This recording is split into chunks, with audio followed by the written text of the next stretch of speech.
Hello everyone, welcome to Outlook tips and tricks. আজ আমরা দেখব কিভাবে আমরা ক্যালেন্ডারকে কালার কোডিং দিয়ে সাজাতে পারি। ধরা যাক আমি এই মিটিংটাকে কালার কোডিং দিয়ে মার্ক করব। মিটিংয়ের উপর সিলেক্ট করে উপরে ক্যাটাগরিজ থেকে আমি এটাকে যে কোনো কালারে কালার করতে পারি, অথবা অল ক্যাটাগরিজে গিয়ে আমি আমার পছন্দ মতো কালার সিলেক্ট করে দিতে পারি।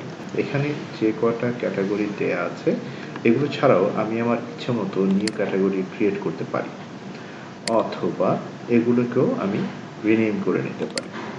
আমি ধরে নিলাম গ্রিন ক্যাটাগরিটাকে আমি রিনেম করে টেস্ট একটি কালার বানালাম, ক্যাটাগরি বানিয়ে এটাকে আমি গ্রিন কালার সিলেক্ট করে এটাকে আমি একটা শর্টকাট বাটনে দিতে পারি, Ctrl+F2 শর্টকাট দিয়ে দিলে ওকে করে দিলাম।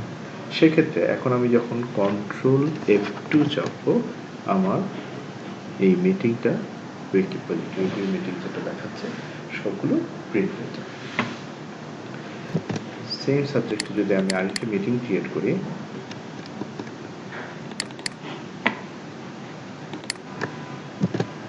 মিটিং ক্রিয়েট করে আমি টাইম ডেট দিয়ে লোকেশন দিয়ে 7 ক্লোজ করি।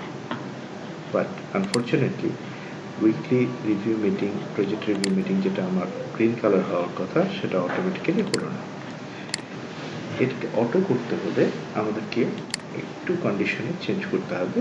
দ্যাটস ওয়াই আমাদেরকে ভিউ সেটিংয়ে যেতে হবে।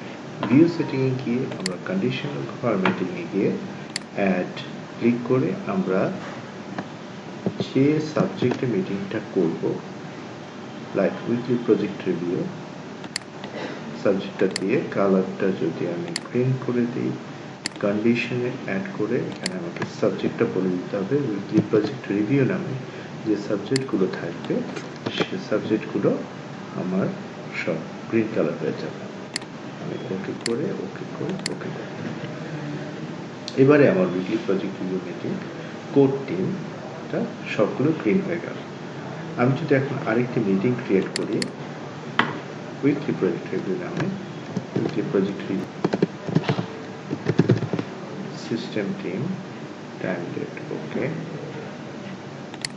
7 ক্লোজ, সেক্ষেত্রে এরপর থেকে আমার প্রত্যেকটি মিটিং গ্রিন কালার হয়ে যাবে। এইভাবে আমরা বিভিন্ন মিটিংকে কালার কোডিং দিয়ে ক্যাটাগরিজ করে আমরা আমাদের ক্যালেন্ডারটাকে সুন্দর করে দেখতে পারি।